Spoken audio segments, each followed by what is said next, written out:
Hello, and welcome to Food Tank's webinar series. My name is Ashley Portman, and I'm Food Tank's social media manager. I'm so excited about today's webinar with Genna Reed. She is a science and policy analyst in the Center for Science and Democracy at the Union of Concerned Scientists. In her role, she researches political and corporate influences on science-informed decision-making, working to inform the public about issues where science is stifled or obscured, and to ensure that federal, state, and local policies are based on rigorous, independent science.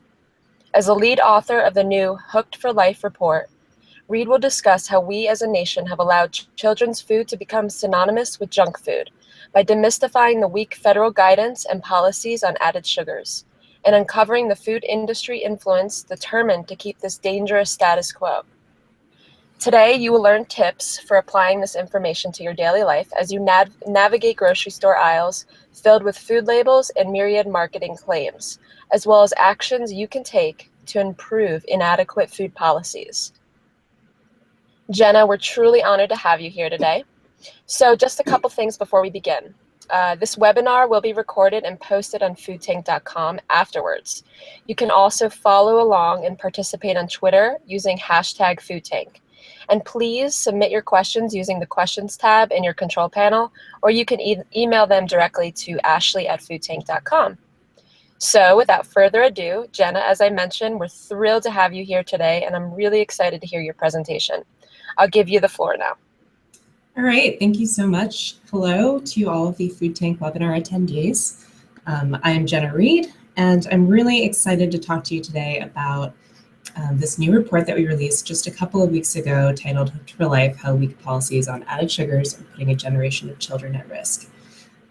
Once I get through our key findings today, I will give you guys some tips for making informed sugar-related decisions at the grocery store, as well as actions that you can take right now on our website to help improve some of the inadequate policies on added sugar. And then, of course, there will be time for all of your great questions, so I'm really looking forward to that part at the end. So let's get started. First of all, I just wanted to give you all a little bit of background on the Center for Science and Democracy here at the Union of Concerned Scientists. So here at the Center for Science and Democracy, we are always working to sort of strengthen our democracy by restoring the role of science in decision-making in order to improve the health and prosperity of all Americans. And so this mission actually has sort of two goals and that manifest themselves in two ways. So we have advancing a stronger role for independent science, which is free from undue influence in public policy. And with that, we're always pushing back against misinformation, neutralizing attacks on the science process, and defending scientists. And then we're also always trying to strengthen democracy with fairer access to science. This includes making sure that scientists are always engaged in public policy, and likewise, that citizens have access to science. And so we do this on a broad range of issues, including climate change and chemical safety, environmental justice, and on food policy, which I'll be talking more about in a little bit. And what we've found is, when scientific research is free of real or perceived conflicts of interest, the public, policymakers, and the media can be more confident that the science is independent and credible. So you'll be hearing more about this in this presentation today. So you might be asking yourselves, why is CSD working on something like added sugar? And the answer to that is because we're super interested in how science informs policy here at the center. And because of this, and because of our goal of pushing back against misinformation and advocating for science-based policy, added sugar actually became a really clear example of how the science policy process has broken down thanks to industry influence. The sugar industry has a long history of using pages from the tobacco industry playbook. Those include, some attacking science, spreading misinformation, which you might have heard in the headlines floating around in the past month about the Sugar Foundation, which is now the Sugar Association, spreading misinformation about the health impacts of added sugar versus saturated fat. And also the sugar industry has helped deploy industry scientists, influenced academia, which also was part of the Sugar Association's tactics, and undermined policy with large sums of lobbying dollars. As we all know, the food industry and sugar industry are very well armed in that respect. So in 2014, here at the Center for Science and Democracy, we released two reports that are here, Sugar Coating Science and Added Sugar Subtracted Science, where we sort of spelled out the ways in which the sugar industry has obscured science and influenced policies that didn't really sort of fit with that, with the mounting evidence on the health impacts of sugar. And through these reports, we raised awareness and voiced our support for the right to know with FDA's release of a proposed label to add added sugars on the nutrition facts label to give consumers information on how much added sugars they're actually consuming, since that's not currently on the label. And we ended up being able to mobilize 62,000 supporters, scientists, and public health professionals to write to the FDA in support of this measure, which I'll explain later, but we actually had a huge victory this year with that. So we've been working on this for several years now. And building off of this momentum, we were really interested in how the industry specifically blocked progress on limiting added sugars in children's foods and related policies, because children are especially vulnerable to preferring sweet taste throughout their lives, and also being exposed to the risk of added sugar, which ends up resulting in lifelong risks for several different chronic diseases, which I'll explain in a little bit. So first, I just want to talk a little bit about the problem here, which is Americans consume way too many added sugars. And so first, what is an added sugar? It is one that is not naturally occurring. So this is something that's been added in the manufacturing process or in the cooking process. And they can go by many different names, including one of the ones that we're probably most familiar with, which is high fructose corn syrup, but also cane sugar, beet sugar, fruit juice concentrate, glucose, fructose, dextrose, anything that ends in ose on ingredients labels, pretty much an added sugar.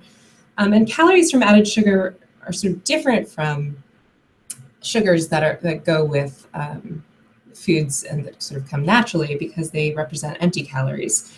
They're not nutritious, and they often displace calories that come from more nutritious foods. So sugar consumption in the US has risen significantly since the 1970s, about 25%, and which has closely followed the trend of the rising rate of obesity over the past 30 years as well. And a lot of people will, sort of beverages end up getting a lot of the focus when we talk about added sugars, because sugar-sweetened beverages like sodas and fruit drinks and even sweetened milks contribute a lot to Americans' added sugar consumption. But there is also, if you look in the pie chart on the left here, more than half of the calories from added sugars actually come from food. So that's what we ended up focusing on most in this report is added sugars added to young children's food. So now, just to give you like a sort of reference point, adults consume about 14% of their daily calories from added sugars, and children 2 to 19 consume about 16% of daily calories from added sugars. And a lot of these added sugars are coming from snacks, as you'll note in the left pie chart as well. Children are snacking now more than ever.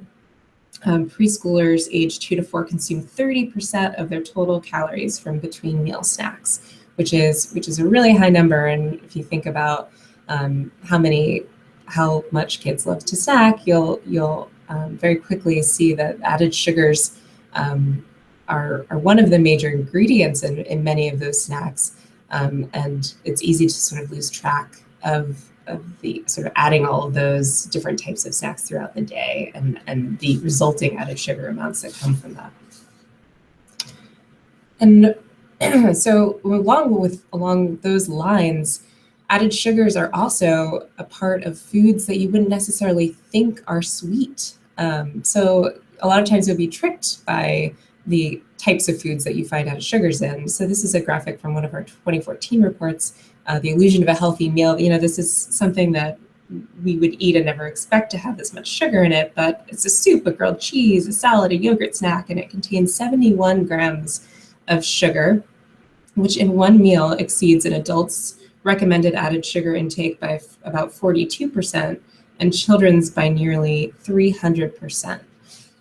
So it's something to think about when we're talking about added sugars. We're not just talking about sodas and fruit drinks and muffins and desserts, but we're talking about just regular processed foods that have added sugars sort of snuck in there. And excessive added sugar consumption is, linked to several different chronic diseases, and a growing body of scientific evidence has shown this. And these diseases include obesity, diabetes, cardiovascular disease, high triglycerides, hypertension. And the research on the link between consumption of sugar and health impacts for children points to similarly troubling results. So in the report Hooked for Life, we conducted a literature review of the types of food that children from 2 to 5 and infants and toddlers as well are consuming, and how loaded they are with added sugars. And we were pretty surprised by the results. And then we also looked at how consuming sugars early in life actually results in a higher lifelong risk of negative health outcomes for those children. And so here is a figure from the report, which has the current obesity rates for children 2 to 5. And as you can see, 8.9% of all children 2 to 5 are currently obese, and about a quarter of this age group is overweight or obese. But you'll notice that actually children of color and low-income children aged 2 to 4 have higher rates of obesity than all children. So this exemplifies the disproportionate impact that obesity, the risk of obesity, has on low-income and children of color. And we'll explain why this is important shortly. So as added sugar consumption is on the rise, and as obesity is on the rise, it seems that food industry is not taking note and does not have children's best interest in mind. In addition to trying to change the dialogue about obesity by sometimes pointing to things like energy imbalance and talking about calories in and calories out, and shifting the conversation to physical activity instead of actual diets, the food industry is also using deceptive marketing strategies and targeting vulnerable groups to prevent the public from finding out the real bitter truth about added sugar and its association with several different health impacts.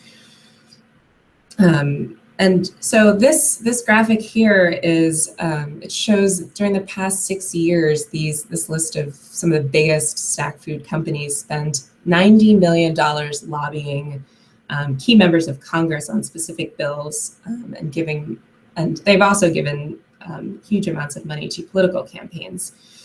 And so they've also influenced all other steps of the decision-making process. This is just one of those. And what this actually does is, because they're lobbying on specific pieces of legislation, like the Healthy Hunger-Free Kids Act in 2010 and the Child Nutrition Act in 2011, both of which included provisions that would reduce added sugar amounts in school meals and federal food assistance program. They're actually using their financial power to sort of make sure that policies are not as science-based as they could be, as they would be in a perfect world without this type of influence from industry. There's been a lot of really great research that's come out in the news about industry influence of science, and how it has resulted in findings that influence policies or sort of stop policies from following the best available science. So as I mentioned before, the University of California at San Francisco released a study a month ago on the Sugar Association and how it's influenced science for the past half decade, ensuring that the focus was on saturated fats and causing cardiovascular disease rather than added sugars. And they also even fund public health organizations. So a new study, just in the past couple of days came out from the Boston University researchers talking about how Pepsi and Coca-Cola have been funding big public health organizations in order to prevent them from supporting taxes on sugar-sweetened beverages. And so industry's political influence has also ensured that there's no mandatory marketing rules that it must follow. And the food industry spends about $2 billion, which is essentially a quarter of their marketing and advertising budgets, on advertising to children on TV and the internet. Even preschoolers aren't safe from junk food marketing, which was really shocking to me. In one study of parents of preschoolers, half reported that their children had daily exposure to fast food and cereal marketing, and 36% had exposure to soda marketing. So really the viewers of mass media are getting younger and younger and having more and more screen time, and with very little regulation on the ways that the food industry can market to children. It's shocking how much they really are. And they're also targeting low-income children and children of color who are already grappling with unequal access to healthy foods. And so by targeting these children, food companies are knowingly exacerbating health problems and health disparities in the US in order to boost their bottom lines. So now I'm going to go through several of the federal policy shortfalls that we reveal in the report, and we sort of go through them and how industry has sort of all of the power that the industry has used to influence the federal policy process.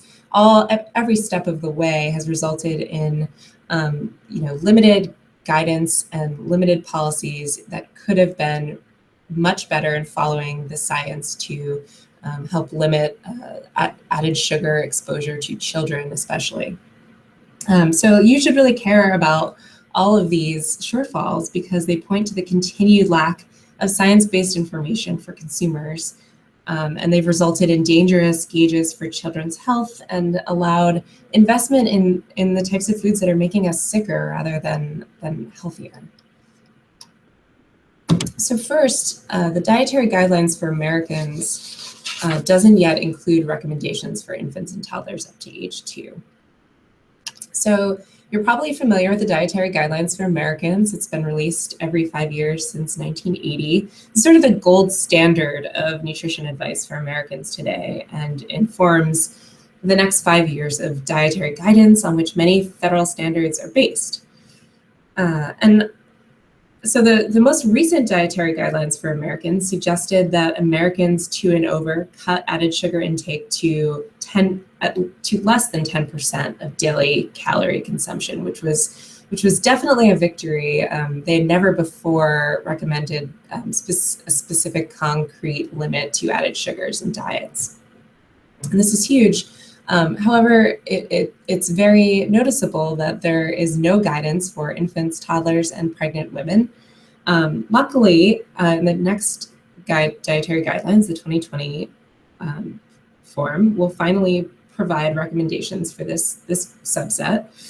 And we at UCS have signed on to a public health expert letter and are asking for more signatures from public health experts to ask the USDA, the U.S. Department of Agriculture, and the Department of Health and Human Services, who published the dietary guidelines, asking them for science-based recommendations around added sugars for this age group, and also to really consider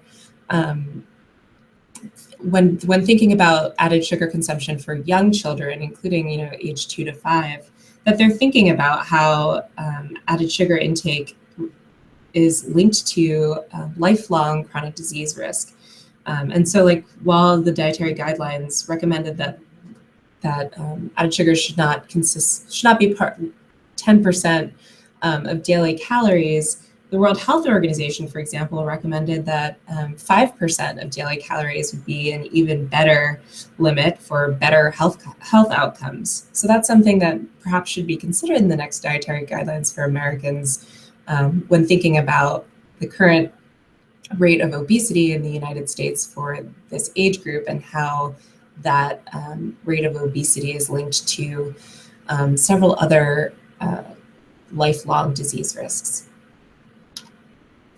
So next, nutrition labels for foods marketed to young children have serving sizes and daily values based on adult diets.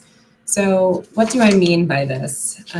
First, I just wanted to start off by saying that this year we had a really great victory, and after 2 years of working on this issue, the FDA released its final rule, which would revise its nutrition facts label, which hadn't been revised since its inception in the early 1990s. And among other things, it would include, and you can hopefully see here, that under the total sugars line, there will be a new line that has the amount of added sugars that are in a food product. So you'll get that added sugar amount, and you'll also get the percent daily value. And the percent daily value provides information on how much of a nutrient basically should be eaten each day, which is based on the FDA set daily reference value, stemming from that 10% of daily calorie recommendation.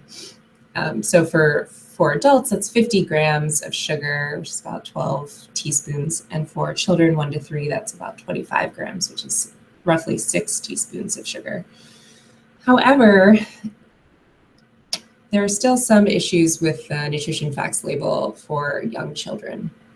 So there's a separate label for foods for children ages 1 to 3, which you might have seen if you were buying pureed baby foods or foods that are very, very specifically marketed for children, and they're usually in the baby food aisle.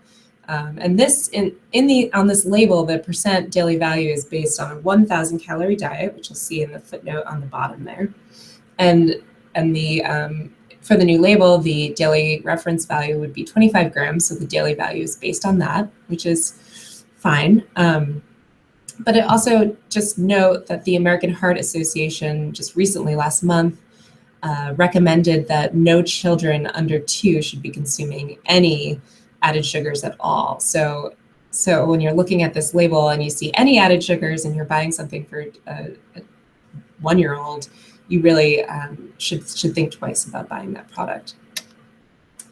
And this is the nutrition facts label for basically all the foods that you would be buying as an adult for ages, and it applies to ages 4 and older.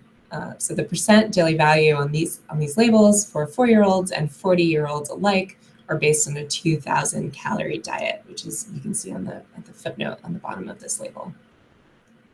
And so this daily reference value is based off of 50 grams, and the daily value for adults is the same as for 4- and 5-year-olds who actually have calorie intake that's closer to a 3-year-old's. And note that that a can of Coca-Cola, a 12-ounce can, is about 39 grams of sugar.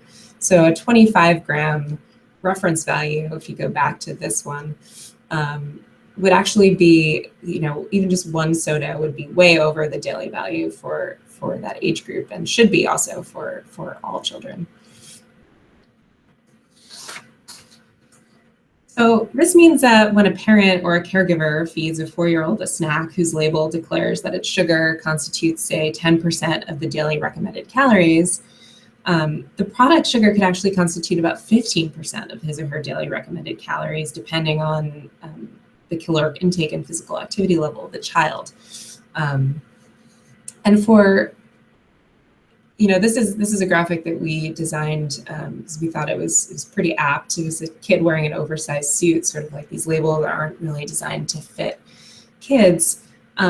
So food items commonly consumed by young children are often considered adult foods by the FDA's label. So, for example, cereal, even cereal that's really marketed to young children, like that Honey Nut Cheerios or Frosted Flakes, or ones that contain pictures of your favorite cartoon characters, your Dora the Explorer or Frozen character, are actually considered adult foods. And so this means it's a little misleading for parents who are in grocery stores and looking at food labels, thinking that that percentage there on the label is right even for their kids, when really it's based on their own diets versus their 4-year-olds. Okay, so the next federal policy shortfall is that added sugar limits for federal food assistance programs aren't fully aligned with scientific recommendations. So what do I mean by this? When I'm talking about federal food assistance programs, I am talking about especially ones that affect children aged from birth to 5. And those are the Special Supplemental Food Program for Women, Infants, and Children, also known as WIC, a little catchier, and Supplemental Nutrition Assistance Program, SNAP, which is also known as food stamps. And both of these programs are extremely important for many, many millions of children in the US. However, the foods offered through these programs are not as healthy as they could be, considering the evidence on the risks of early exposure to added sugars.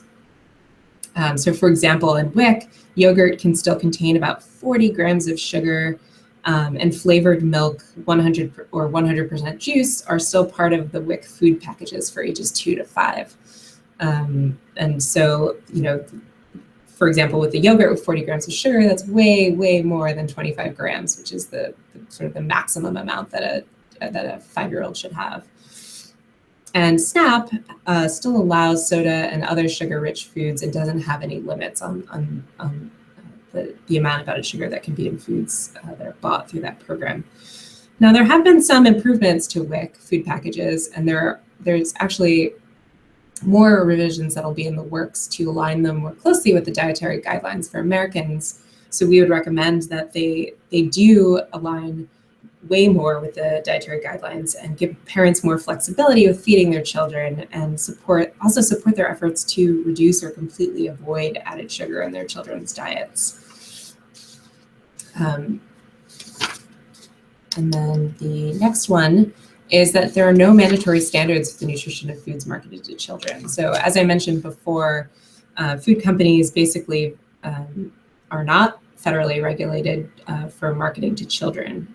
The Federal Trade Commission was considering mandating standards for food companies for marketing to children, but backed down from that effort. So now there is a voluntary initiative run by a group of the biggest snack food companies and fast food companies, where they make voluntary pledges. Many of them have pledged not to market to children under 12 or children under 6. And then they follow nutrition eligibility criteria that they've created for themselves. So, in this program, the burden of proof is on the food companies rather than the federal agencies whose mission is actually to protect public health.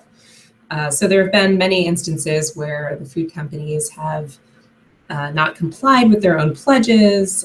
Coca-Cola is an example of a company that has done this on several occasions, including advertising on YouTube Kids programming and continuing to place advertisements on TV that are targeted at children.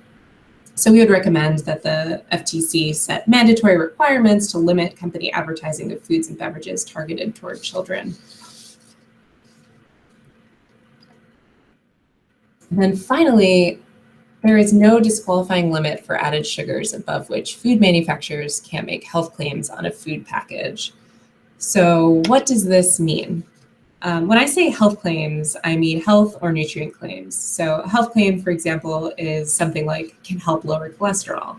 And a nutrient claim is something like no added sugar. So there are actually disqualifying limits for nutrients like sodium and total fat, saturated fat, and cholesterol, nutrients which have been shown to have a disease risk when consumed at a certain amount. This, however, has not been done for added sugars because previously, when the FDA first designed these labels or designed the rules, the FDA had not established a dietary reference value for added sugars, but now they have. So there's really no reason that there shouldn't be a disqualifying level for added sugar, especially with all of the mounting evidence that there is on health impacts from added sugar, especially on children. So these are just a couple of examples of these health claims. This is one with a health claim that Honey Nut Cheerios can help lower cholesterol, but yet they have it has 9 grams of sugar. And remember that AHA recommends children consume no more than 25 grams of added sugar per day, which is about 3 bowls of this cereal. And children are often consume about double the serving size for high sugar cereals. And here's an example of a couple nutrient content claims. This one, along with a Michelangelo figure on the front of it, has a no high fructose corn syrup label and a 35% less sugar label, even though it contains 13 grams of added sugar, which is about half of the recommended intake for young children. So in these 5 ways, policy fails to fully protect children from the harms of excessive added sugar consumption. And we owe it to our next generation, our next generation of scientists and policymakers and analysts to do better in protecting their health. To do this, we need to support policies that help us make more informed decisions at grocery stores, and also that prevent food companies from loading their foods with added sugars and misleading the public on the relative healthfulness of these products. So some quick tips for the grocery store can be sort of a battlefield out there. Check the ingredients label for added sugars. Make sure they're not food companies aren't hiding added sugars in your product. And until we get the FDA's new label, which will be mandated by summer of 2018, we still won't know how many added sugars are in our foods. So check the ingredients label, look for the names of the types of added sugars I mentioned before, and then sort of compare it to the amount of total sugar that's in the product. Next, remain skeptical of health claims. Fact check with the nutrition facts label and ingredients list. So when something says healthy on the front, make sure you turn it around and see if there are 13 grams of added sugars, because like I mentioned, there's no limit to the amount of added sugars that can be in a product before and also bear a health claim. And if you're buying food for children, remember that most food labels are actually based on a 2,000 calorie diet. So check for that footnote to make sure. And if there isn't a footnote, just assume that it's based on a 2,000 calorie diet and use the AHA's recommendation of no more than 25 grams for children 2 to 18 when you're making decisions about the types of foods that you're buying for your kids. And what I always do is I try as much as I can to shop the perimeter of the grocery store and to stay away from the middle aisles where all the processed food is, because about 70% of processed foods contain added sugars. So that's where the bulk of the added sugars lie. If you stayed in the perimeter and shop for those whole foods and vegetables, you'll be in much better shape. And finally, you can take action right now, today. You can demand change to protect yourselves and your children from the known harms of added sugars. So, building on our past momentum and that we've seen with the new FDA added sugar label, we've made strides in the past, despite all of the industry barriers that have been put up. And so, because children's health depends on us, we feel like we really need to continue to make improvements to safeguard our children's health, and we want to take strong action with all of you as soon as possible. So what we're doing is we're currently accepting signatures on a petition to the FDA asking them to set a disqualifying level for added sugars for health and nutrient content claims. So if you go to ucsusa.org/fixthelabel, like it's on this graphic here, you can sign the petition, and then we will be submitting all of your signatures along with our citizen petition to the FDA, and hopefully they will take action on this as they reconsider the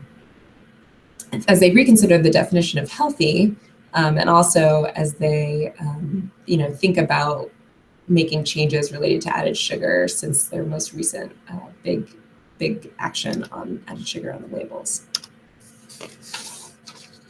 So thank you all for listening today. I hope you learned a little bit, and I hope, most importantly, that you were inspired to go check out our report at ucsusa.org/hooked for life, where you can find this cute little guy. and this report, and along with an executive summary for a little bit of a shorter look at the findings of our report. And you can, if we don't get to your question today, you can always email me at this email address. Follow me on Twitter for more sugar-related information. And now I believe we can get to some of your questions. So thank you. Thank you, Genna. That was an awesome presentation. I think we all understand at a much deeper level of maybe what we can do, as well as the policies that really need to be strengthened. So we have a bunch of questions from listeners, and for about the next 10 minutes, we're going to try to get through as many as possible. And our first question comes from Sienna from London, and she asks if you know anything more about regulations regarding school lunches for children. Yeah, so I mentioned earlier in the presentation a little bit about the Healthy Hunger-Free Kids Act. So this is an act that came out following the 2010 dietary guidelines recommending reduced added sugar consumption. And so when the new dietary guidelines came out, there was a big sort of cause in changing school lunches for the better, especially with respect to added sugar and fat and sodium content. So the Healthy Hunger-Free Kids Act, when it was passed by Congress, and then when the rules came out shortly thereafter, there were some really great improvements that have been made in the school lunch program and the school breakfast program, which I didn't really get into in this report because, as I mentioned, we were focusing on the sort of the preschool age group. But there have been some great improvements made, and you can actually read more about it from UCS's food and environment program on our website. They've written a couple of great reports. I think one is titled "Lessons from the Lunchroom." There's still some issues with the school lunch program because there's such intense lobbying from the food industry, and they're so powerful on the food policy front. Like, for example, I know that pizza is still considered a vegetable because it contains tomato paste, so you'll still see pizza in school lunches. But there have been made some improvements, and there is a lot of momentum moving forward to make even more improvements when it comes to sugar, sodium, and fats in kids' lunches. Great, thank you, Genna. And our next question is Margaret from Tampa, and she says, many children's diet reflects first their parents' diet, and so how can we influence policymakers to influence parents first? Yeah, so that's a good point. And, a lot of the added sugar consumption in children happens at home. And I think my answer to that question would be, we have to really focus on making sure that industry isn't misleading consumers so that they can make informed purchasing decisions for their kids. So, all of the recommendations I made earlier and that we talk more in depth about in the report would really ensure that the food industry does not have so much control over the policy outcomes, that they are science-based. Because the science on this will ultimately help public health outcomes, and we just need to make sure that the policies reflect that science. And industry is doing its best to prevent those types of policies because obviously they want to sell more junk food, and they know that kids are a great target for that. But yeah, so obviously there needs to be an educational effort to ensure that everyone knows about added sugars and the fact that they're hiding in most of our foods, even ones that aren't necessarily thought of as sweet, even ones that are thought of as healthy. And also to make sure that the food industry their power is sort of curbed in being able to mislead consumers and market to children, because we all know that when children see those types of commercials, they're going to be then influencing the things that their parents are buying as well. So it's sort of there need to be solutions from a couple of different fronts there. Great, thank you, Genna. And the next question is, it seems like it's a twofold question. It says, do you think that physicians are influenced by these companies? And then what could doctors do to be more of advocates for children? Okay, so I don't know that our research didn't really go into this particular question, but it's interesting in light of the findings that I mentioned briefly from BU about the fact that the soda companies were sort of funding public health organizations um, to not endorse certain public health measures that would limit sugar consumption. It's possible that some physicians have been influenced by companies, but I definitely wouldn't say that it's the norm. I think generally all of our public health experts are really intensely interested in making sure that children's health is protected, especially as they're dealing with many of these issues so early on now, like diabetes, type 2 diabetes, and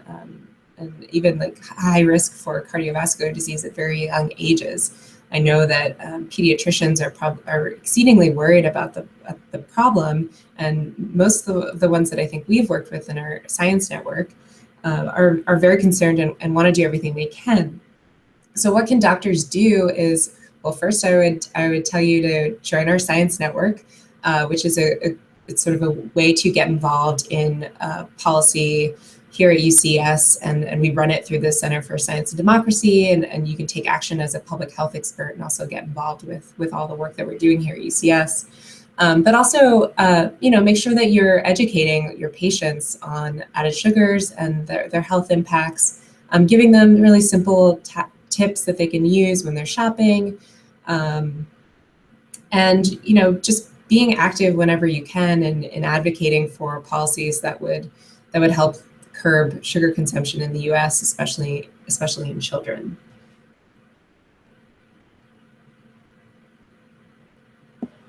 Great, thank you, Genna. And I have one more question, but I also just want to share a comment from a listener named Cheryl, who says, it seems that rather than focusing on individual and the notions of choice in purchasing, we need a movement that highlights equity issues embedded in the food industry. I would very much agree with that. Yeah, so would I. And okay, the last question is, it seems like a shortfall is that many of these foods are so easily accessible and cheap. So how do we get to the root of the problem by creating more access to healthy foods? Yeah, that's an excellent point. So, part of the reason for this excessive consumption of added sugar, more than what we've seen in, for example, the 1970s, is because our food environment has changed so much, and there's just so much more sugar in all of the products that we're eating because, high fructose corn syrup, because it was so cheap to make and to add to products versus just typical sugar that was used in products before then.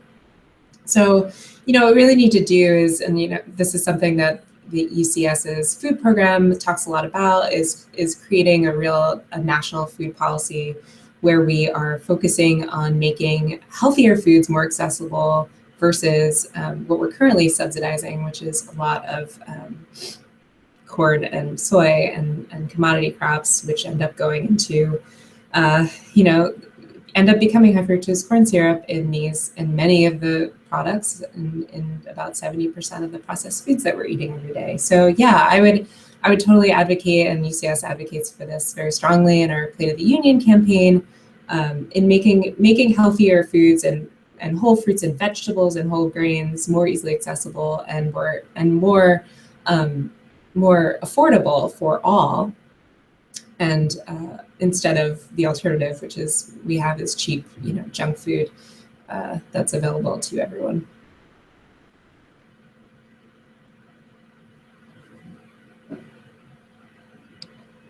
Great. Thank you so much, Genna. That's going to wrap up our webinar for today. And we're so grateful that you came and shared with us these really important issues concerning sugar policy, and especially helping us to understand how we as individual consumers can make a strong impact in our lives on a micro and macro level.